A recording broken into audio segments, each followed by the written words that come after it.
Welcome everybody to Beaver Politics on Friday, February the 7th.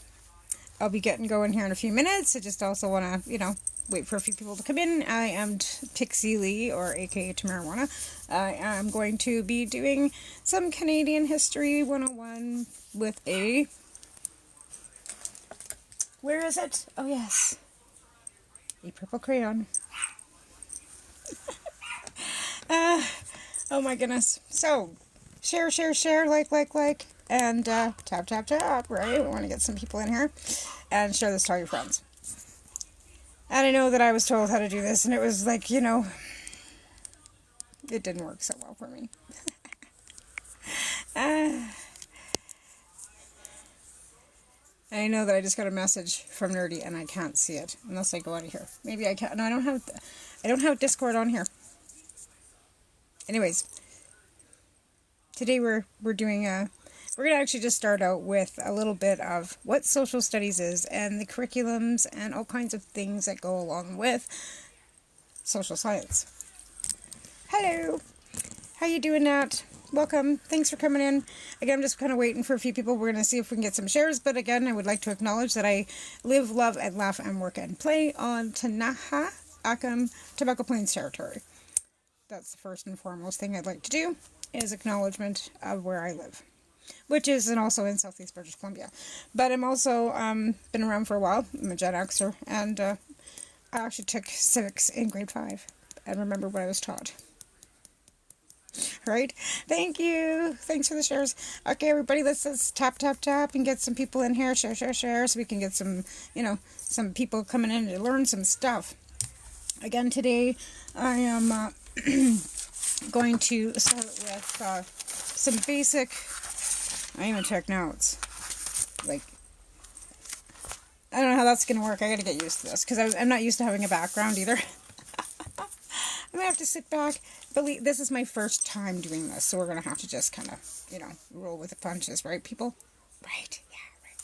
Okay, so, again, welcome everybody to Beaver Politics on Friday, February the 7th, and an acknowledgement to the territory that I live on, which is Tanaha territory, Acom and Tobacco Plains. Welcome. Let's see. We want to make this fun. We don't want to make it boring. If you have questions, please throw them into the box. And again, after a bit, I'm going to do some talking for a bit, and then I will actually bring you into the box and have you ask, you can ask questions. I am not a teacher to begin with. I hold a unaccredited BA in political science from the University of Lethbridge. But I took Western civilization history and Canadian history and all kinds of things in my general studies going to university. So I'm just a Canadian, average like you, that wants to see perceptions of Canadian history and how you see it and how I see it and how First Nations see it and our BIPOC communities. I'd also like to acknowledge that this is Black History Month in Canada. We do have a very vast, diverse history in our country. It doesn't start from just colonization. It starts from prior to colonization. It starts before Confederation or in the Commonwealth coming. There's so much, and there's so many different levels and different stories, and I want to bring people in to tell their stories. There's history of all kinds of depths and different dimensions in Canada. Again, we're a very diverse, vast country. So not everybody's perception is the same, and what we were taught in school might not necessarily be everything we should have been taught in school. Again, reconciliation, First Nations, residential schools. None of those things were taught to us when I was in school. And I think that's something that everybody should acknowledge. And if we have to do that via teaching each other, educating each other on this platform, then I think that's the way to do it, right? Because again, not everybody's perception is the same. And we have a huge divide in our country, and I think some basic general civics and social studies is something that would be beneficial for everybody. So, again, I'd just like to thank everybody for coming in, and right again, Trista, exactly. Like, there was a lot of things we were not taught. Like, when I was going to school here in British Columbia, what we now call is St. Eugene's Resort was a residential school. And we were all told that it was, and I hate to say this word, an Indian school that had been shut down. And Now the band took it back. They raised the money and they've made it into a beautiful resort and casino and golf course. And it's all beneficial to the Ktunaxa and the Akim and the Tobacco Plains. And we've got 4 bands that are all working towards that. So again, perception of history is different for all of us, because Canada is very diverse, right? And that's one thing I want to bring to the table here, is that what we were taught might not necessarily, you were taught the wrong thing. And if you're going to come in here and be like that, we will have you dismissed from class, because we're not here to spread misinformation. We're here to set the record straight on some things there in the net. So again, I am the teacher. And if you don't, follow the rules of the class, you will be dismissed from class. And then maybe get some detention. Anyways, we're going to start with basically the definition of what social studies is. Because that's basically what we want to find out right from the very beginning. Because this is grade 1 curriculum, right? Social studies. And social studies is actually, giving students the skills to comprehend and make an informed decision as a, citizen, right? And it's to, they have the ability to critically think and understand and explain the perspective of others and to communicate it effectively. They teach this in kindergarten. I actually got this right off the BC curriculum at the kindergarten level. So at kindergarten, okay, you're right. You're right, okay. Thanks for pointing that out. I appreciate that. So again, this is kindergarten explanation of the definition of social studies. Okay? Again, I'll read that again. It's the act of giving students skills to comprehend an informed decision as a citizen. It's the ability to critically think and understand and explain the perspective of others and communicate it effectively. Okay? Now what this does is provides an understanding of the place in the world and connection we have to other people, and a better humanity understanding. It's about culture, economics, and different levels of society. It's an awareness of culture and geographic understandings and critical partnerships. So again, these are things that are taught at the kindergarten level for social studies. This is the definition of what social studies is at a kindergarten level, is to teach our children critical thinking. And somewhere along the way, some of the adults in our country have lost that ability to critically think. But this is kindergarten level social studies definitions. Okay. It also develops the knowledge and understanding of economic concepts and individual, local, and national level, and an international level. Because at a kindergarten grade, they are teaching. Another thing that comes in at the kindergarten level in BC curriculum for social studies is First Nations perspective. Now, when I was going to school in the 80s, that was something that was not brought into our curriculum. And thankfully it has, because of the fact that truth has come forward. And that's just basically flat out, it's truth. That we have to accept that. And move forward with understanding and learning, right? And that doesn't mean speaking for them. I'm not here to speak on First Nations history. I'm here on Canadian history. I will bring their perspective in and have a guest come in and speak on that in a future show. But I will not speak on behalf of First Nations or BIPOC. But I will bring their perspective in by bringing other guests in to speak on their behalf. But again, I also want to mention that it is Black History Month. And I've again already acknowledged where I sit on the Ktunaxa Nation. So, again, we're back to social studies at a kindergarten level with a purple crayon, right? Okay, so we want to make this fun. Again, you have to, if you have any questions, we want to, we're gonna go through this for a little while, and then, like I said, you can come up and ask questions. And again, I'm not a teacher. I'm here as a concerned person that understands history. I've taken it in university, but I do not have a teaching degree. So we're just gonna make that clear too. Just like anyway. Okay, so First People's perspective. Again, I cannot speak on their behalf. But I also want to make a huge awareness of it. And the fact that residential schools were not brought forward in our education back in the 70s and 80s when I went to school, right? It is now, because, again, looking at the BC curriculum, It's like right there in big bold letters, and I was very happy to see that, because we need to teach our children that, right? Again, we're a diverse country with many different history perspectives.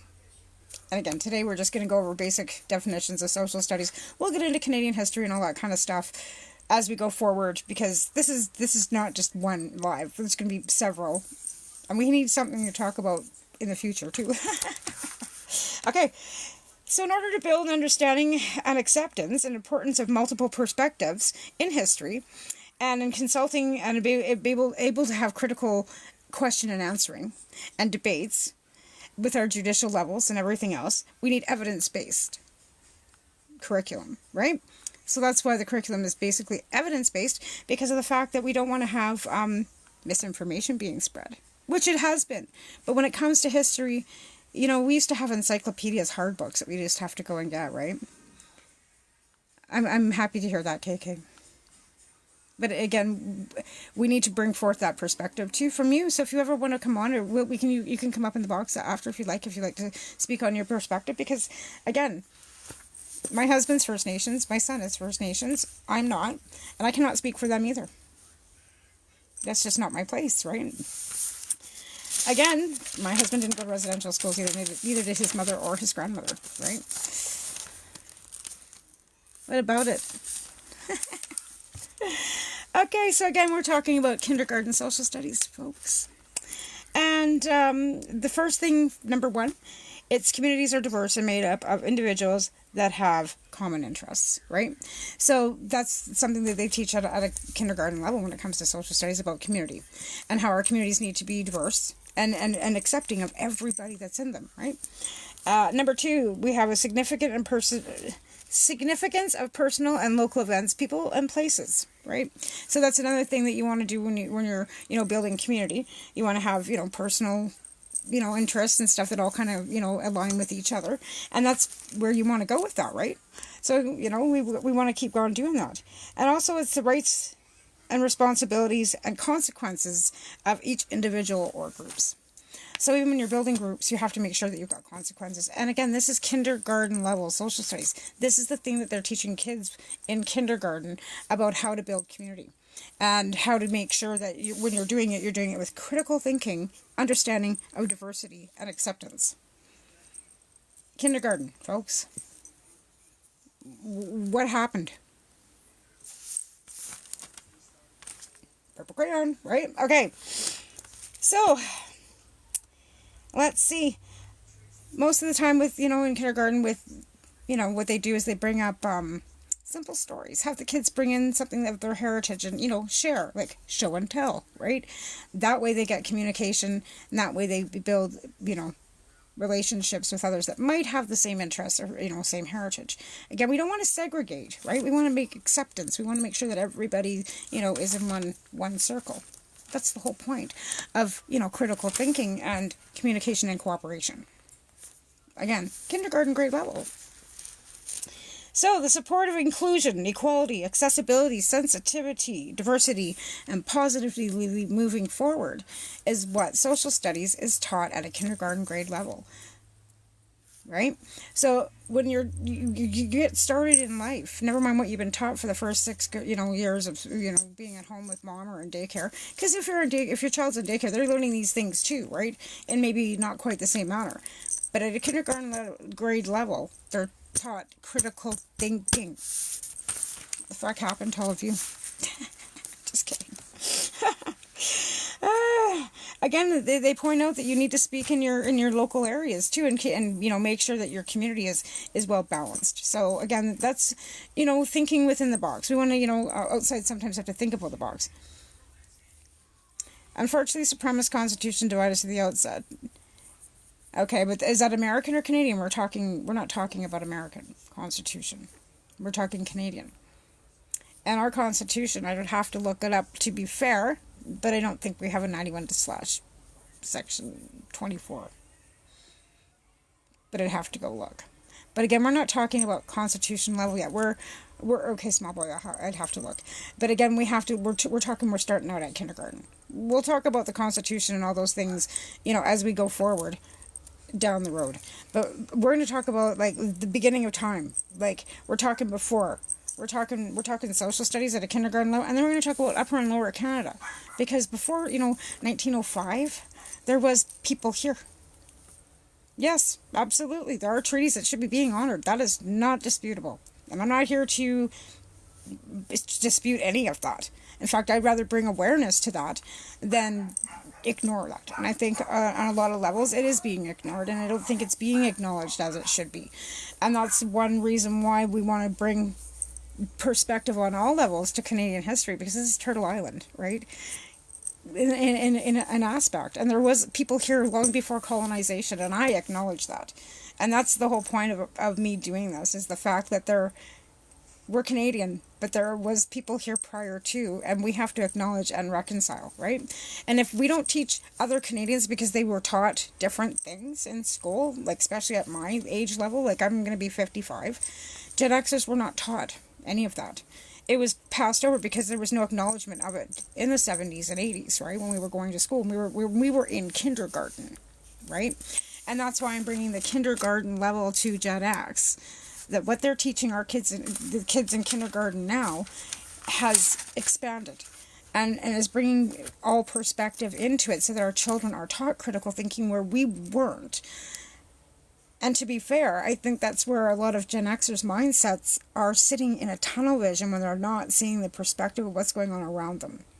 Again, we were feral, right? We were kind of left to our own demises. Our parents worked, and we were home alone doing things that, we probably shouldn't have been, right? But again, the difference in education levels, and why we're sitting maybe where we're sitting, where we're thinking all our institutions are broken and everything's broken, and oh my God, when in factuality, it's not that way, right? But our perspectives are all different. And we have to bring that into the fact that, in order to be able to speak to each other on a level where we can all understand each other and get along and debate with each other without name calling and screaming and division, it's education. Because education is the key to everything, right? Like, and if you don't understand basic civics and the levels of jurisdictions and, social studies from a basic kindergarten level, because we weren't taught it back in the 80s, 70s, right? We weren't. Then it's hard for you to move forward and evolve to that next level of understanding of diversity. And equality keeps you kind of, yes, exactly, Turtle Island, exactly, yes, you're right, small boy. Again, we will bring Indigenous folks in to speak on their own behalf, because that's not my place to speak for. I'm definitely wanting to bring awareness to that, but like I said, my husband and my child are Indigenous, but I'm not, so I don't have any right to sit and speak on that behalf. Educated, you bet, but I need to, make sure that it's done on a proper and respectful level. This is my first live doing this, and yes, we're going to be doing, this is the whole point of this, is doing Canadian history from prior to the Commonwealth, colonization, and perspectives from all different levels, right? Because again, my generation wasn't taught about residential schools because there was no acknowledgement or awareness, or if there was awareness, there wasn't any acknowledgement of it. So it's not something that's written in a Canadian history book per se prior to 2020, right? So when, we have to bring all that education in to, well, thank you. When you bring all that education forward, then it brings different perspective to different people's levels of education. And that's what we want to do. We want to just bring some education and awareness forward, and bring different diversity as well, right? And that's, why we're doing this. Yep, you're right. Indoctrination, absolutely. Yep. Like I said, I'm not here to debate any of what your perspectives or what the actual truth is, because I agree. That's it. I agree, right? Like, there's no debating that. Like, I totally agree. Like, and again, it's not written that way, but it should be, right? And that's a point that should be made too, is the fact that we want to bring more awareness to it, right? So everybody, share with all your friends, because I think I'm getting some posts in the back saying share, tap, whatever I'm supposed to be doing here. Okay, so we're going to talk about also a little bit about Upper Canada, Lower Canada here. Now we've got 90 minutes to do this, and I've already been on for 20 minutes, so. Yeah, you're right, David, we did. And it wasn't bad, it's just that we weren't taught things that, because of there was no awareness, right? And well, we can debate whatever you want to debate, but like I said, this show is like, we will debate again, but again, like I said, it's more bringing perspective so we can all agree or disagree. But this is not an argument. This is not something I want to argue about. It's a fact. The facts are there are residential schools, there are unmarked graves in Canada, and we have to acknowledge that. There's no debate about that. That's non-debatable, right? Non-debatable. Just saying. Okay, so again, we're going back to basics. We want to go back to the basics of the crayon.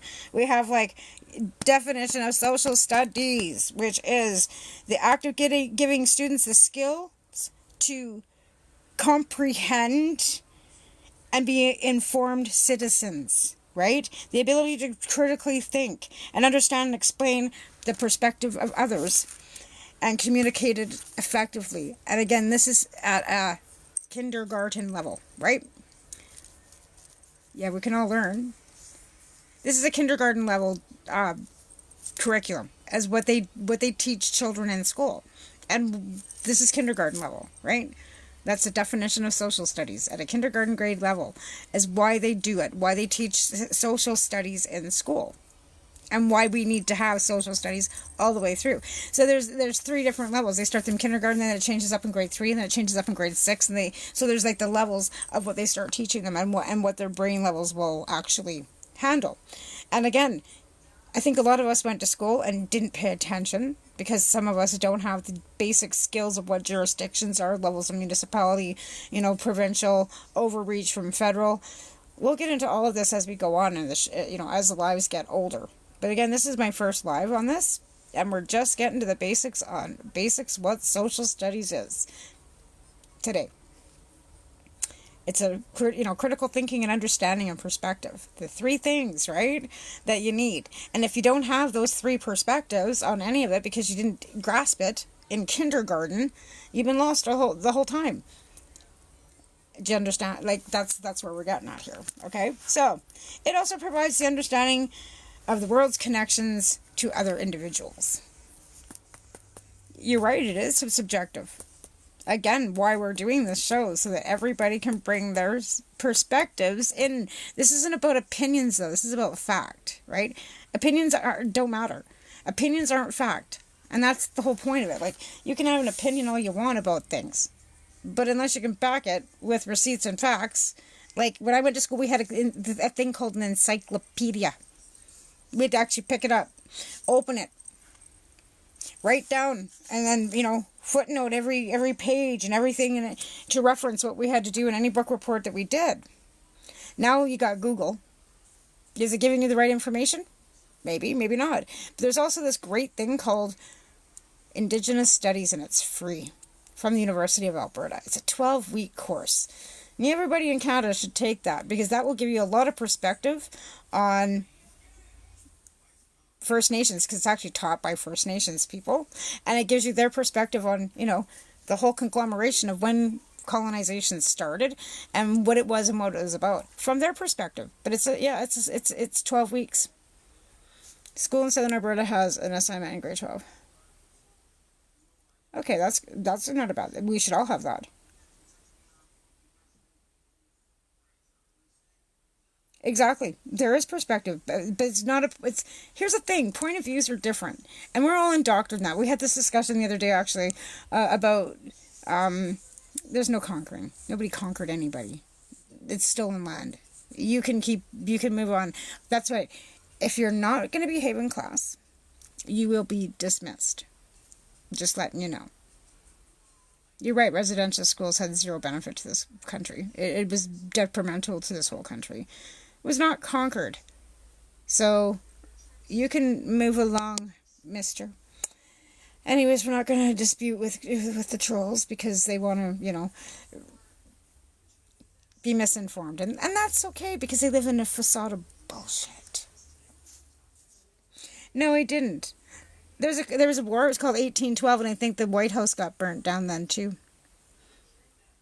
And we had First Nations fighting right alongside. So we're not American. We're Canadian. In 1812, yeah, that's what happened. But we'll get into that later too, because today we're not talking about actual history. We're just going through the basics of social studies and critical thinking at a kindergarten level. No, I'm not wrong.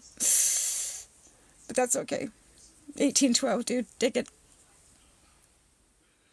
More people need to be informed, that's for sure. And documentaries are great. And like I said, Canada is a very diverse country with different levels of history. Like, there's so much, like, we can start digging in, like, you know, we'll start digging in next week. But like I said, we'll start with Upper and Lower Canada. Actually, I've got that pulled up here, and I'm going to let some people in here in a minute. But I'm not going to, again, we're not going to debate on, you know, what you think should be and shouldn't be. Facts are facts, and opinions don't matter when it comes to history. People did not conquer anything. That's not how it happened. People were stolen and taken to Europe. Kidnapped. That happened. Right? So keep on thinking whatever you think in your little head, but this purple crayon's going to trump you. Anyways, I have a bit of an attitude. I put up with zero shit. Just saying. Okay, so we're going to get into this. I actually have my computer open here, so I can actually read from it rather than having a bunch of notes in front of me. I do a bunch of notes in front of me too, but... Okay, so Canada is the collective name for the provinces of Lower Canada and Upper Canada, two historical British colonies, which is now present-day Canada. Yeah. That's exactly it, right? That's the actual definition, right from the get-go, when we colonized. And that's, you know, like I said, we were colonizers. We came over, we didn't conquer anything, we stole, we pillaged, we took. And that's the truth. Whether you want to admit it, acknowledge it or not, you know, doesn't matter what generation you are still an immigrant here. 12th or 15th, you're still just a mutt Canadian. Right? So there you are. And that's exactly the truth of it. Whether you want to believe it or not, you're on stolen land, dude. And I'm not going to dispute that with you or anybody else. That's just the facts. You didn't conquer anything. You just stole it. It was stolen. So, you know. Yeah, absolutely. But again, this guy's trying to say that it was conquered. Nobody conquered anything. It was just stolen. And lots of people died. But you know what else they did? I'll tell you a little story. So there's this church. It's called the LDS Church. It's the Church of the Latter-day Saints. And back in, I think it was 1840-ish, it was called Bloody Black Sunday. And a bunch of Mormons dressed up as First Nations and ran around and killed a bunch of people, Christian missionaries, and then blamed First Nations for it. Dig it? So, you want to get into the whole, thank you, the whole aspect of, you know, conquer? There was no conquering. There was a lot of bullshit. And if you actually dig into Canadian history, not from the perspective, you might see it. That's called truth before reconciliation, dude. And I'm a mutt, right? I'm a Canadian. I'm third generation Canadian, but I'm an immigrant. My grandparents were born here too, but they were still immigrants. Right? So that's just the way it is. Definition of conquer? What do you need? A dictionary? Google it. It's free. I'm not here to teach you about conquering because that's not what happened. But because you stuck people in on reservations and made them live the shittiest life and tried putting smallpox in blankets and tried killing them and genocide them, that's okay? You're okay with that? Is that what conquering is to you? That's fucking genocide.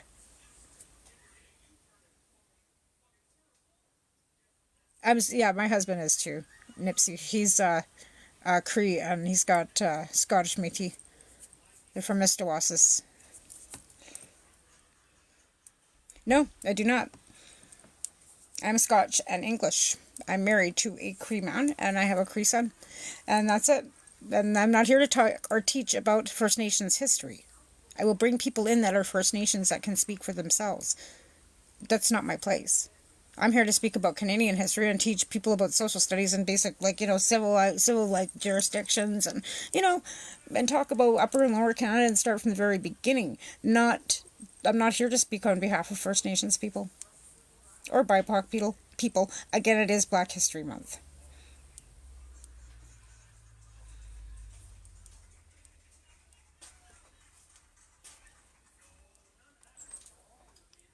Blood quantum is a colonization thing too, because in reality, I don't think it should matter. Just saying. I think that that's something that the white man brought, and I just don't acknowledge, I mean, of course you have, that's the way the system's set up, and it's unfortunate, but again, there are really, like, right? I just think that's bullshit too. That's my opinion, and it's not truth. It's my opinion, which I am, allowed to have too. We're all allowed to have opinions. That doesn't mean that they're facts, right? And that's again what where we decipher in perception isn't fact either, right? So we have to make sure that, we are all on the same planes when it's talking, about history, right? And again, when I went to school, we had history books. We had actual physical hard encyclopedias. Things are different now. And again, we were not taught the same things in the 80s and the 70s that the kids are being taught now. Thankfully, they're getting a little more perspective on life and actually, like, seeing some reality instead of some rose-colored bunch of BS, right? You're right.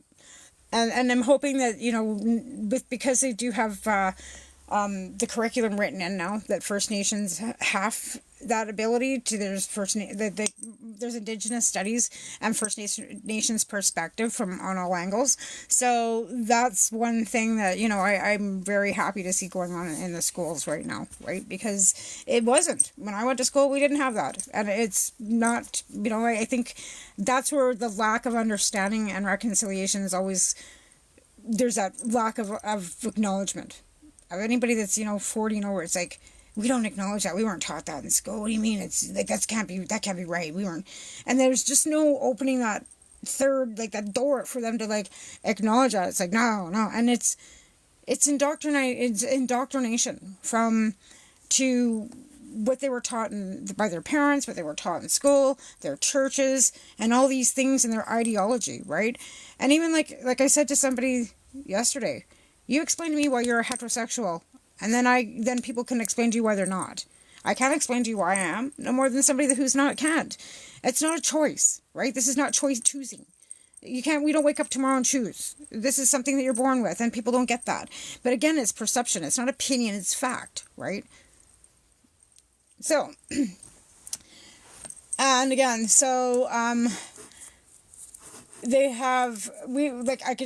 I can maybe bring up maps and stuff next week when what was taught at home. What I was taught at home, corrected school. What were you taught at home that corrected school? Some of the stuff in the schools, depending on when you went to school, right? Like I said, we weren't taught anything about First Nations or anything about residential schools because there was no awareness. It wasn't a thing, right? So that's probably why you weren't taught anything, Desiree. You're the same age as I am. And no, we weren't taught that. Again, sometimes you get, you have to do your own educational moving forward in life. You have to evolve too, right? Yeah, it's great. You're lucky. You're very lucky because my grandfather was a Mason, my dad's dad, right? And my grandparents, my mother's parents were more humanitarians. So that for me was a choice of whether I could have been a bigot or not. I chose not. Right? Yeah, I know, and that's unfortunate. Right? And then if you were First Nations and you mentioned residential schools to anybody before it was kind of a thing, then they didn't believe you. It was like, that didn't happen. It didn't, that didn't happen, right? And it did happen. But at one point in time, if you brought that forward and said, well, but again, a lot of the elders did not speak about it either, right? Like, I know from my husband's family, they didn't speak about it. They were all white presenting. They didn't acknowledge because his grandfather had been in the military. When they went to the military, they were stripped of their they became Canadian citizens. They were stripped of any First Nations acknowledgement, right? Any status. So then once they hit the military, they became Canadian citizens, and everything changed. And that happened to a lot of First Nations families too, unfortunately. And 60 scoops and a lot of other things, right? Yeah, you're right. It is happening in the States. I don't know what's happening in the States. Oh, it just makes my head explode. Okay, so why did Britain create an Upper and Lower Canada? Does anybody have any answers to that question? Maybe we should start out, with those kind of questions, right? Does anybody in the room know why Britain created an Upper and Lower Canada? Anybody care? Well, here, I'll tell you. Okay, so why did Britain create Upper and Lower Canada? Because we had to, right? Because there was a big fat war going on between the French and the British. Never mind the First Nations they were taking over, right? So we already had people here living on the land, right? Here, already. Like probably walking across this, where I sit right now. And somebody just decided they were just going to... But that's actually, exactly. There was a lot of fur trading and a lot of stuff going on prior to even a lot of colonization happening because of the fur trade, because the Europeans wanted fur. So there was a couple of them that just kind of floated on over, right? And started trading with First Nations people. And it wasn't always the way it was not always. There was a lot of good trade to begin with at the very beginning until more things were seen and more things were wanted and more resources were being acknowledged on this land. And it was really overpopulated over there, over on the pond, in Europe. Filthy, dirty, diseased, greedy colonizers. But again, there was a lot of filth, right? And a lot of overpopulation and a lot of disease going on. So it was easy for them to poof, let's pop them over there and poof, pop them over to Australia and poof, right? So again, this is, because of disease, right? Overpopulation, lack of jobs, greed, right? So again, the division was affected so that the loyalists to America and the British immigrants in Upper Canada could have English laws and institutions, and the French-speaking population of Lower Canada could maintain French civil law and the Catholic religion. Right? So, this is going into Upper and Lower Canada, but we're going prior to that. We'll get into that too. But again, that's the difference between the Upper and Lower Canada, because one was British and one was French, and the language and the religion was a big thing back then. And in Quebec today, it still is a big thing. Right? That's a thing that they're still fighting and standing firm on, is their language, and more than anything too. They have language police in Quebec right now, believe it or not. But they do. And that's a thing. Because language has always been a thing. We are a bilingual country. Because of the fact that it was French and the British colonizing across the whole world. Spain too, right?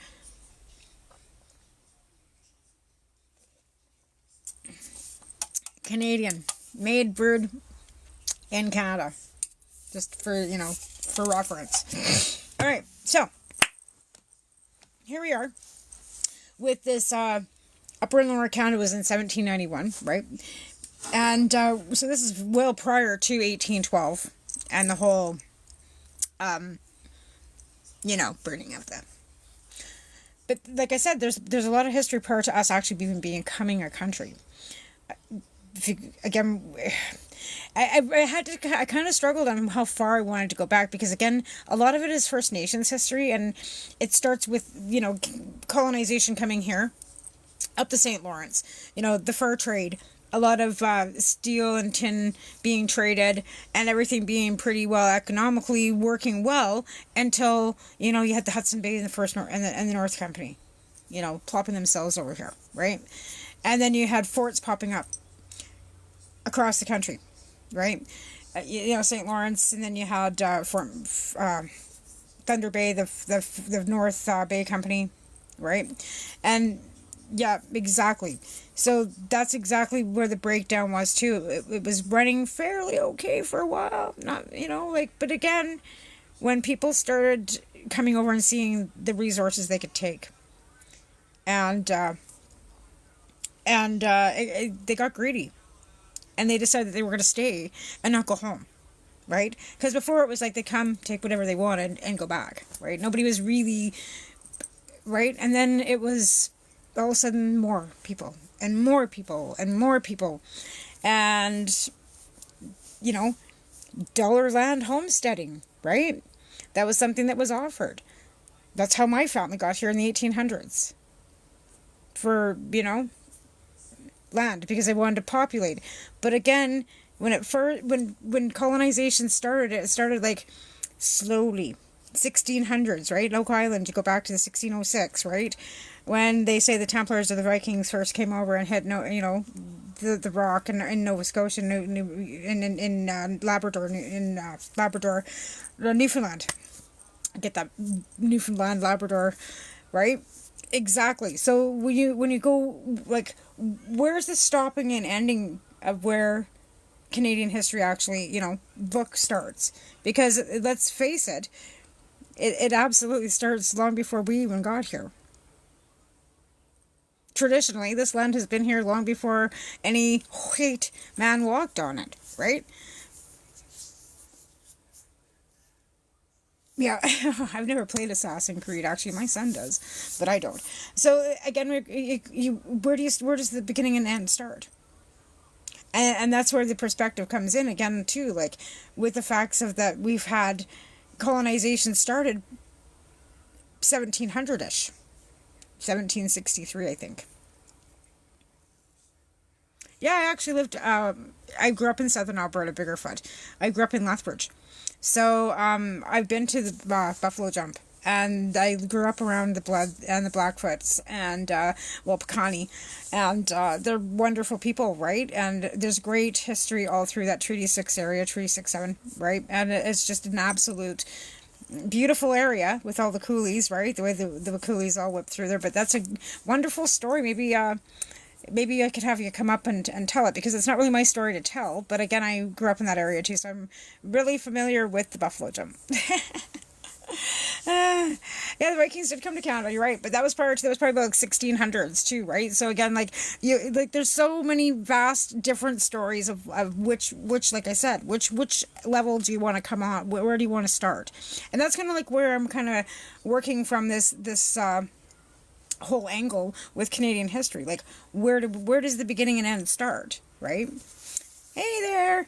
And again, we can go back to 1606, we can go back to 1763, you can go to Oak Island, there's the Vikings, there's the First Nations, perspective, BIPOC, and then, colonization starting in the late 1800s when people really started coming over here, right? But prior to that too, again, we had the fur trades. And I really encourage anybody who has the time to take the 12-week course from the University of Alberta on First Nations studies, because it's a wonderful course. I got through most of it. I didn't finish it all because life got away with me, and I don't remember everything that I absolutely took, but there is so much great information there, and it's being taught by First Nations people, even language. So it's free. So it's something that I encourage everybody to take in Canada. Everybody should be taking that course to get some understanding and perspective on First Nations and Indigenous, because like I said, they were here long before colonization, and to get their perspective on Turtle Island, it kind of makes Canadian history, it changes it, especially from where we were taught, right, as Gen Xers, right, where we were actually brought in. So yeah, it was Upper Canada 1791, and then there was a Constitutional Act of 1791. So Quebec was called Lower Canada because of language and religion, right? And then again, there was the 18. So you got the build up, right, of all this stuff going on, and then 1790. This is well before 1812. Like, we're talking 17 to 1800s, right? Like, that's 100 years.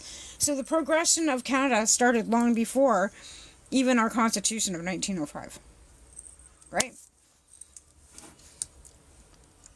Okay, so 1791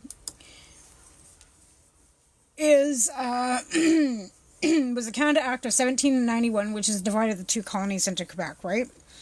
So we have the Ottawa River, which actually split the colony into two. I wish I had some. Maybe next week I will get some maps so I can put them behind me so you can actually see what I'm talking about. But Lower Canada, which is actually up, which is all through Quebec and like the tip of the peninsula into Quebec, and then Lower Canada was down along the Great Lakes into Toronto, right? And that was, like I said, it had lots to do with language and religion. Them being Catholic, French, right? And then the British being Protestant and English speaking. So, Ottawa, the name Upper and Lower came from their positions along the St. Lawrence River. Upper Canada was upriver, closer to the source of the Lower Canada was downriver, closer to the mouth of the Great Waterway to travel up the river. And that sounds like, I guess, common sense to them back then. Yeah, you're right, loyalists. Absolutely. Because we've got, like I said, there's the 1759, which was the conquest of Quebec, right? So you had from 1759 to 1791 was the whole conquest of the two battling parties, right? So you also have the 1500s to 1755, which is the people of New France and the Acadians. So again, like, how far do we want to go back in Canadian history to pull all of this stuff? Because I could be here forever doing that. Like, today, of course, we're not going to be able to get even close to, anywhere. But again, like, we got, like, Canada started long before, 1500, which is, like, natives. And then we had the Acadians. And then we've got the New France, right? And then the Americans and the British. Like, and again, basic social studies teaches critical thinking. Right, and that's, like I said, and this is the Canadian Act. And I'm, like I said, when I was going to school, we had encyclopedias for this. I could look up this on the Wikipedia is pretty accurate, but Britannica, right? If you want to get it. Working with the dime and the beaver. I see the beaver is 5. What does that have to do with anything? Oh, I guess, when it comes to money and the beavers, okay, I got a beaver. See, it's called Beaver Pop. Well, can you see it? Yeah, no, yeah, Beaver Pop, Beaver Bruce. These are actually Canadian. It's called The Bear and the Beaver. And it's Canadian pop.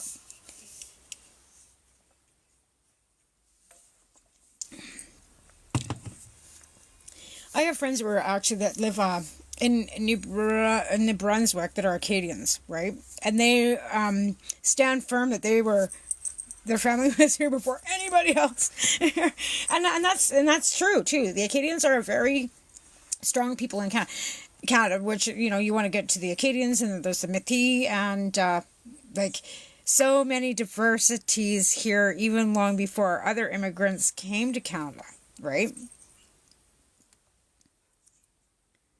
Oh, that's okay. That's a good thing to throw in there, because you're right. You're right about that. Okay. A country is constant. Okay,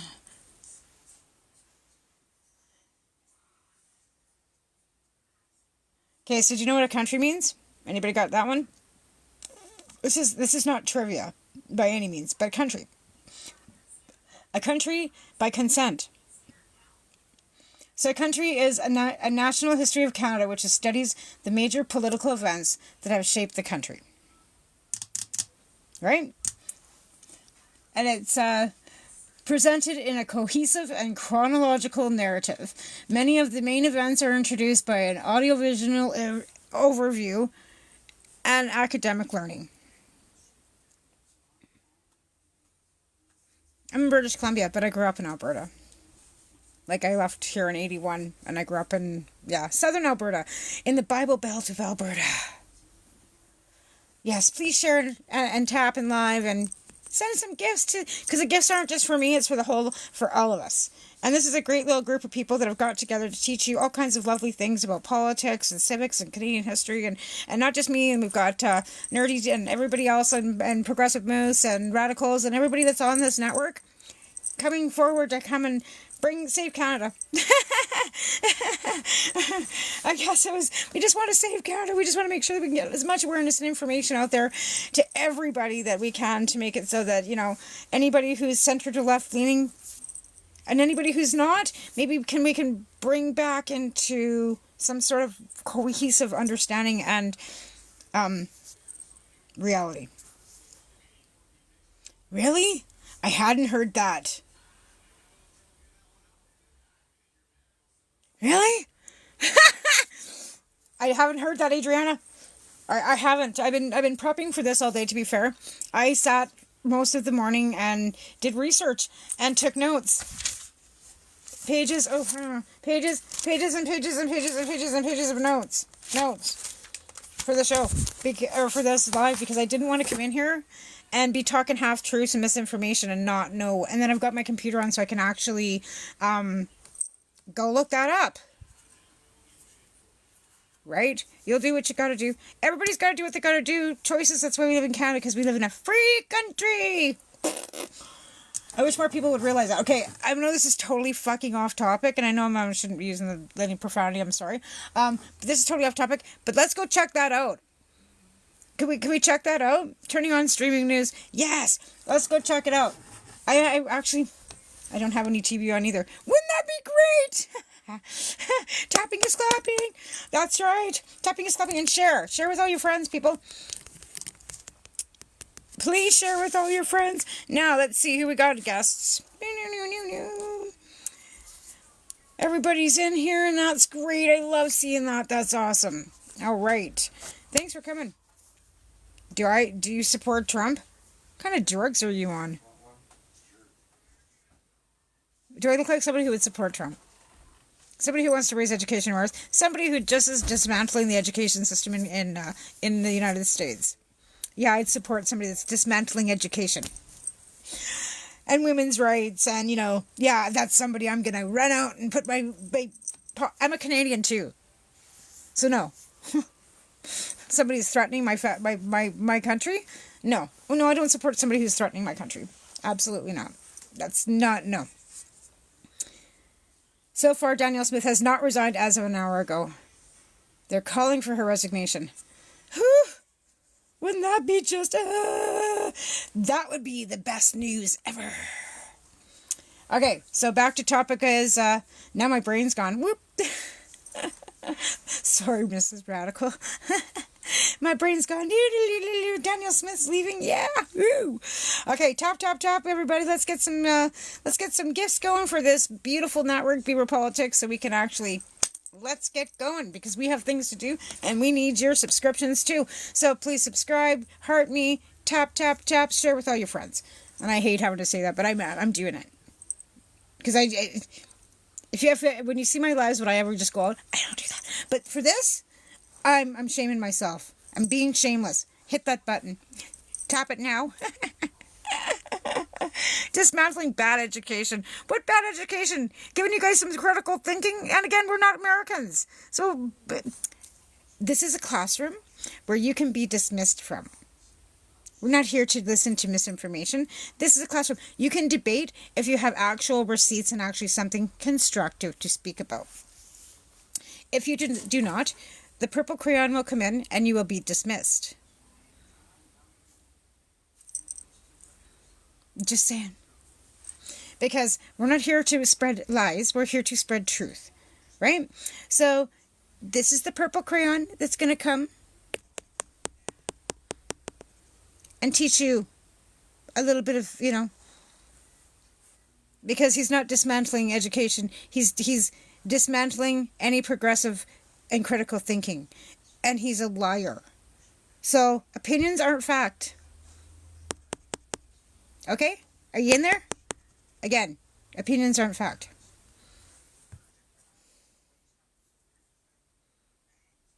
Right? Banning books is the worst thing that anybody could ever do, because if you cannot think for yourself, that means read whatever the hell you want and make up your own fucking mind about it, then that means you're being oppressed and it's a dictator. Well, good for him. Again, anybody who wants to ban a book...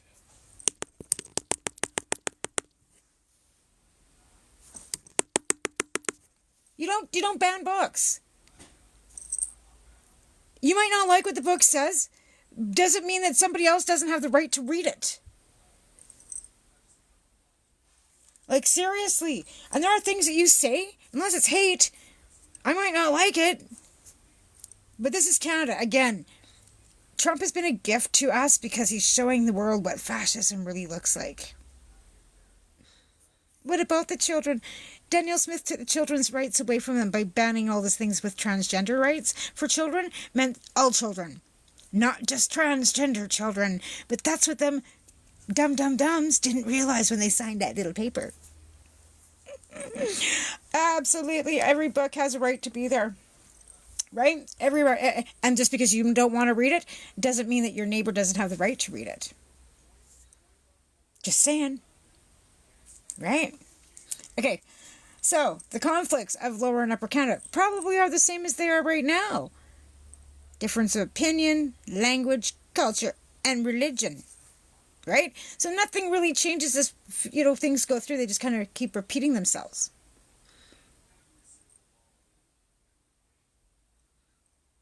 Again, conflict brings forward fear, mongering, division, and hate.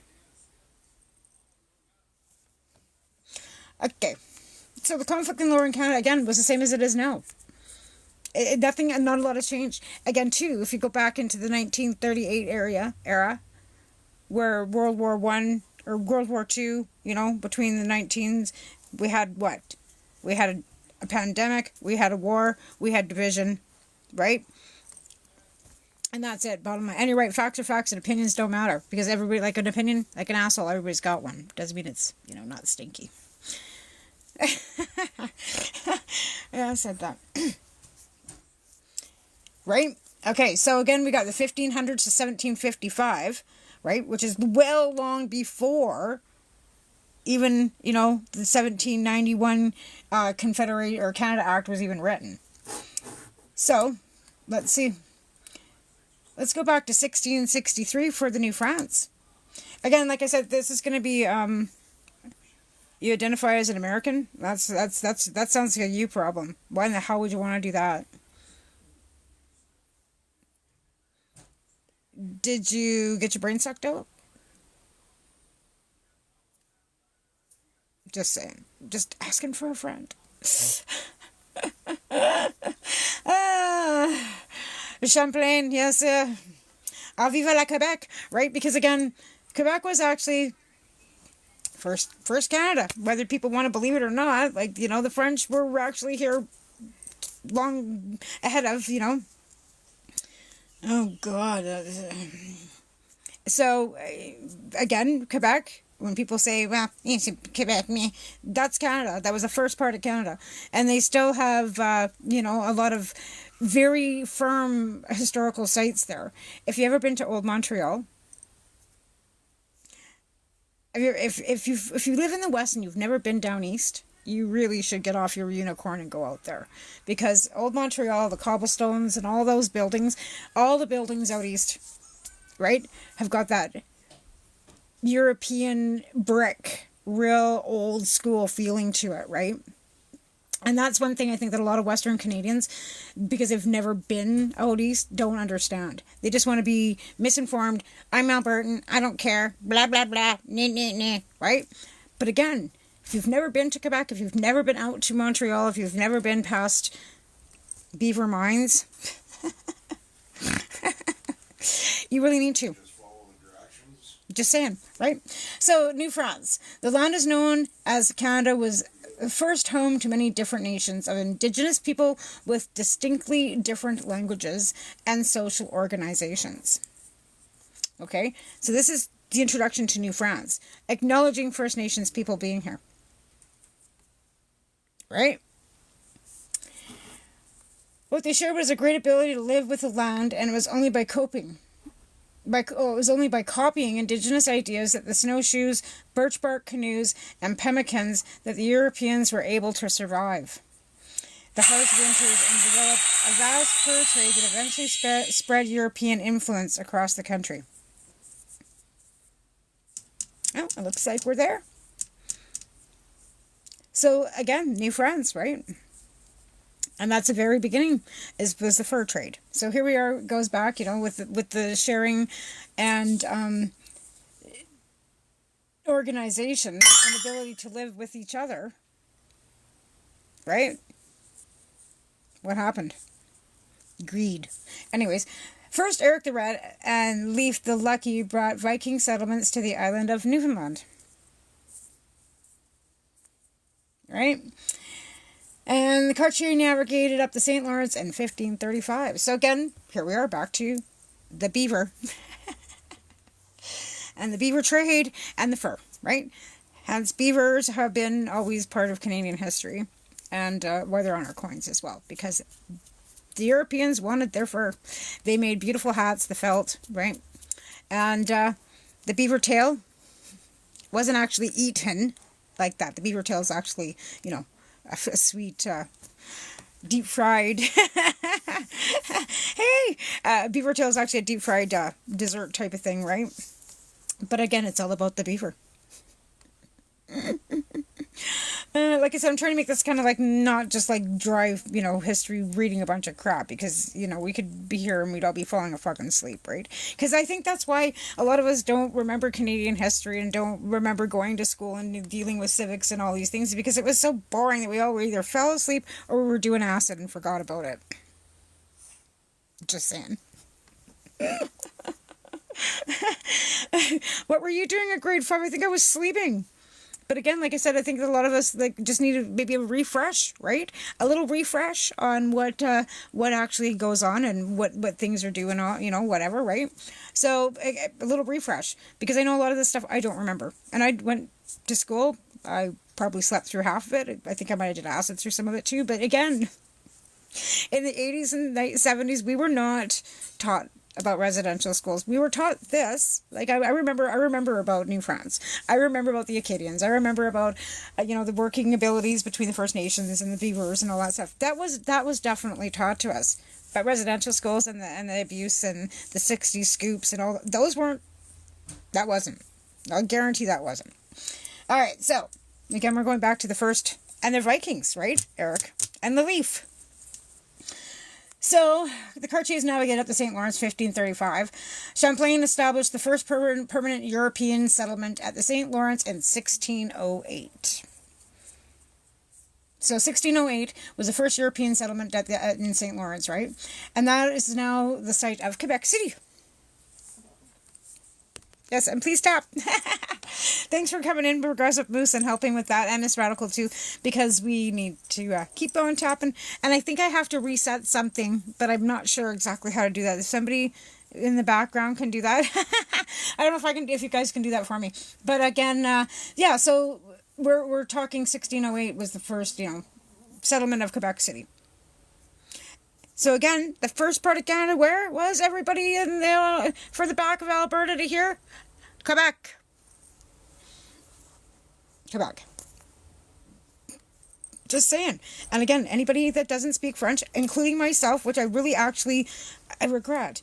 I wish that, you know, I actually did learn French. And I was bilingual. And it kind of frosts me that I don't. Why does Alberta hate Quebec so much? Where do you want to start? Oil, energy, smear campaigns, Trudeau. You know, there's all kinds of reasons. But again, language and culture being the first, because, you know, again, if you want to go back to 1535, it was all about religion and land and language. And again, you know, First Nations were here already, with diverse communities and lots of First Nations languages too. So, you know, like, and my thoughts are, and I've said this out loud many times, if those people that came over from Europe were smart, they would have not just continued to live with First Nations and assimilated to be more like them. We would be in a way better situation than we are now.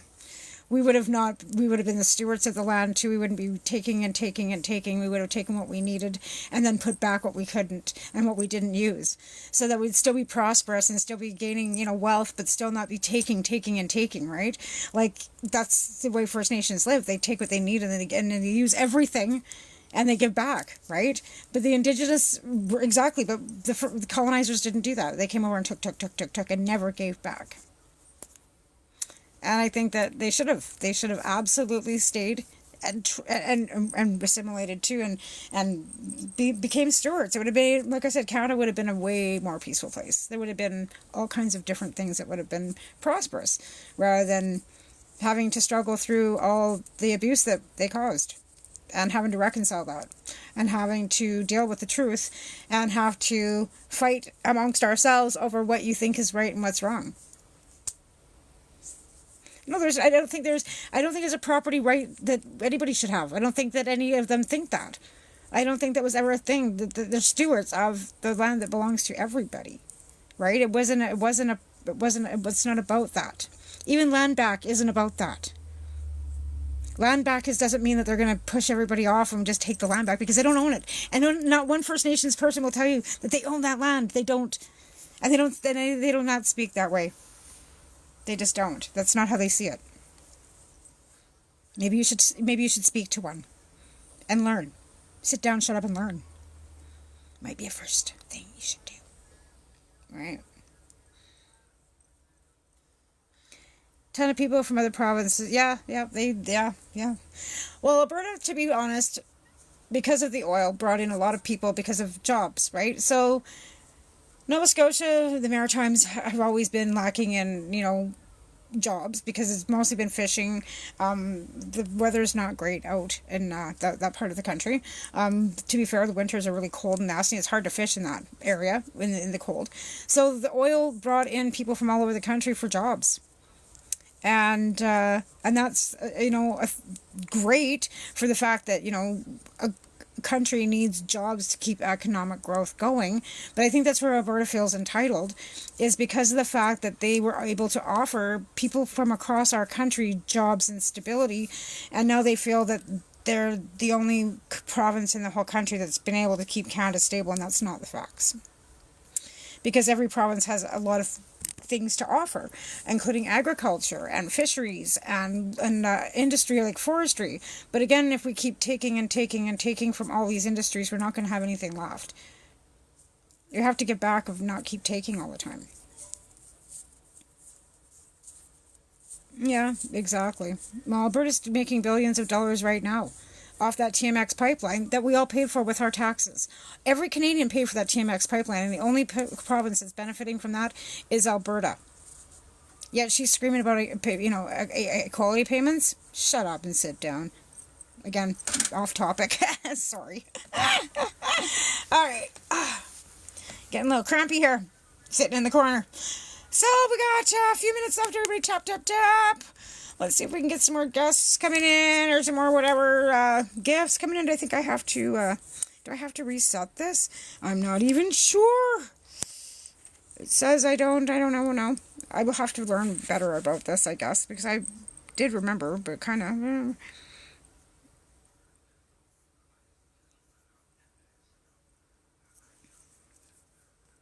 Yeah, I'll live in a have-not province forever. Just saying, like I said, I grew up in Alberta, and my parents are still in Alberta, my kids are in Alberta. So I have a vested interest in what goes on in Alberta. Not that I want to. But again, if you want to go back to, we can go do a little history backtracking on that, to be fair. There was a ability to have refineries and pipelines built back in the 70s. Back during Senior Trudeau and Peter Lougheed and Rennie Levesque's time, right? So smear campaigns happened, FLQs happened, and pipelines weren't built and refineries weren't built. Hence why Quebec gets a lot of their oil from Saudi Arabia. And if we had those pipelines and refineries, we would not be in the situation we are with the States right now. We'd be exporting to other countries through the other waterways instead of only the two that we've got, which is the new TMX to Vancouver and the one that goes down to the States, which gridlocks our oil to the United States, that they subsidize at 15%.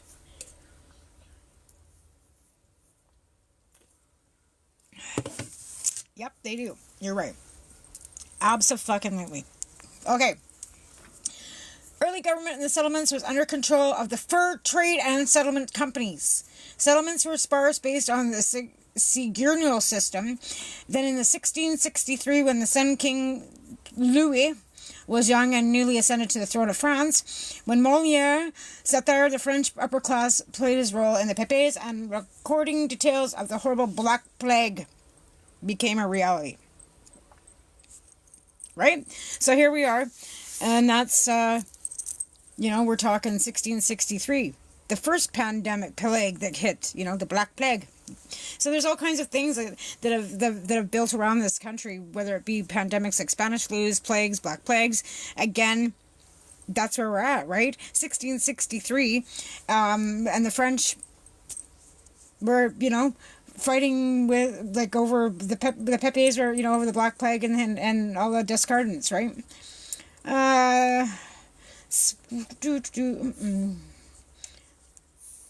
So Jean-Baptiste Colbert, Louis, and the governor ran the colony at that time, and the Sovereign Council was also shipped a number of young women to Canada.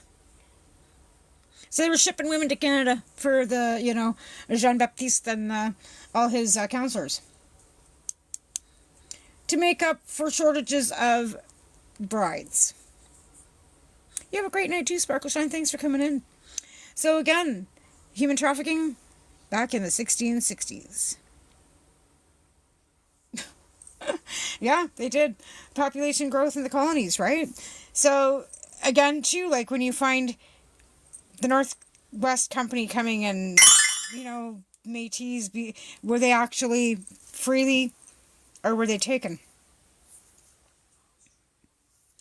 I always ask that question a number of times. Like, alright? Anyways, please tap and share. We got a few minutes left before we have to cut this off, because I got Telus coming to upgrade my Wi-Fi. I actually had to put him off because I'm a moron. I booked it and forgot about him coming at 1. And then I made him, and then he was late, so I made him come at 4:30. Make him ruin his whole fucking Friday. You get to come in at the last minute on a Friday, dude. Do you mind? Okay, so the early inhabitants of Quebec City, because that's where actually Canada started, right? Was Quebec City, which was New France. Now we can do some further, let's see what we're going to do here. We're going to go on to the next one. Next.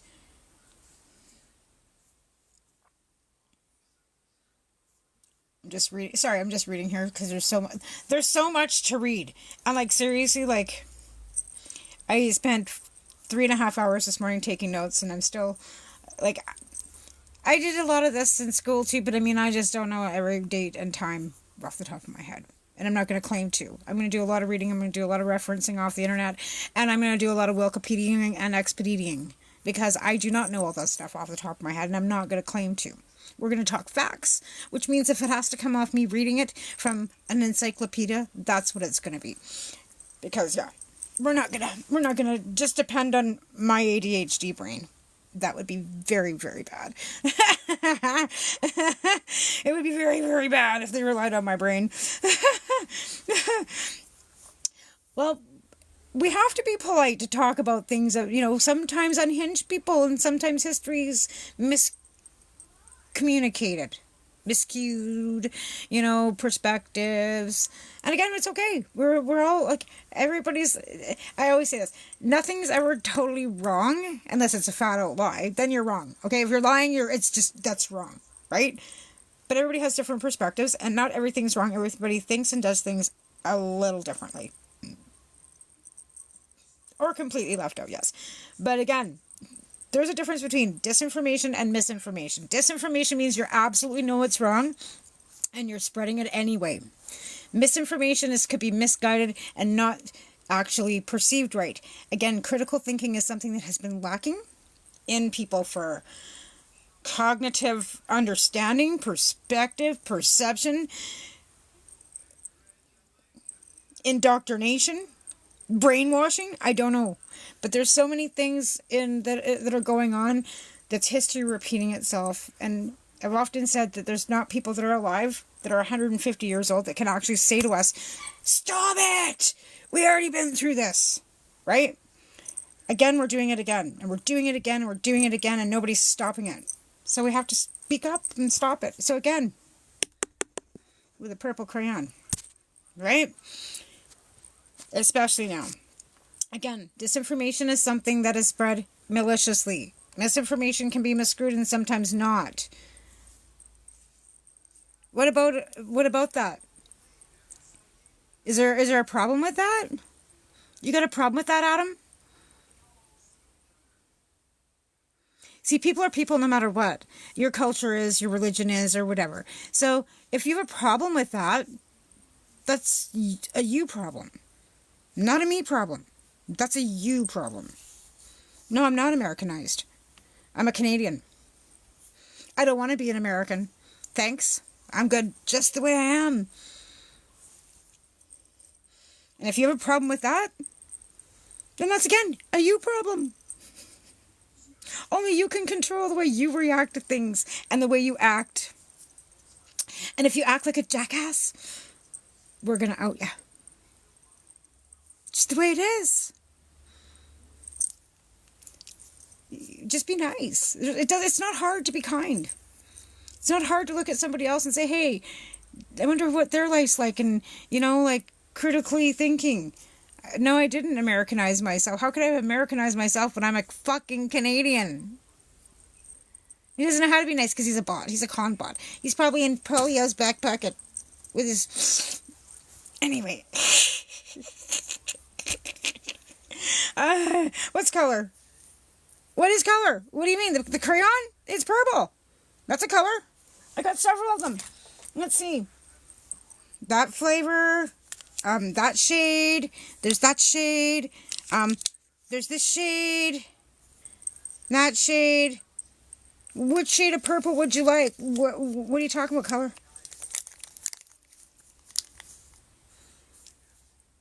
I'm not a foreigner of anything. I am a guest here because I'm not indigenous. If that's what you mean. It's purple. I write with purple. I don't care about whatever. I'm a Canadian, third generation Canadian. My heritage comes from Scotland and England. If you really need my credentials, it's none of your business to begin with. And secondly, it doesn't matter. I'm not here making a problem for anybody, but you are. So the color today is purple. And we don't care about color because it's purple. I have said that several times, Adam. Did I ever say that I was European? I said I'm a mutt. A mutt is a Canadian. Canadians are all fucking mutts. You know what a mutt is? A mutt is somebody that's made up of several different cultures all rolled into one. Kind of like a dog that's a poodle and a cocker spaniel and a fucking chihuahua. It's the same fucking thing. It's purple. It's generic. It's fucking Canadian. So what is your problem? Where are you from and what does it matter to you? Go home then. Bye-bye. See you later. Anyways, tap that screen. We're 2 points off our goal today. If you could just finish that off. And then I'm going to go away because it's 4:20 almost. And if you're Canadian, you know what that means. And I don't need to put that with a purple crayon. Right. Foreigners. Yeah, we're foreigners. Sure am. Yep, we're foreigners, you guys. Anyways, next week we'll be back with a purple crayon. Friday, 3 p.m. Mountain Standard Time, which is actually 5 p.m. Mountain Standard Time and 7 p.m. in West Coast or East Coast, and on the West Coast it's 2 p.m. So, and I also do other podcasts on different networks on other days of the week as well. So this is, all kinds of things that happen, right? Again, I'll be back next week with my purple crayon. And I didn't bring any panelists up this week. I just blabbered my face off because nobody wanted to come up. Nobody asked to come up. So I didn't invite anybody up. Next week I'm going to try and get a couple guests up so we can talk about some First Nations perspective on Canadian history. And again, back next Friday with my purple crayon to talk about Canadian history, some civics and social studies and all kinds of other things that might just pop in as we're flying through this because my attention deficit brain sees everything. Y'all have a great weekend. It's 4:20 and I'm out of here because it's my time of day. Bye, y'all.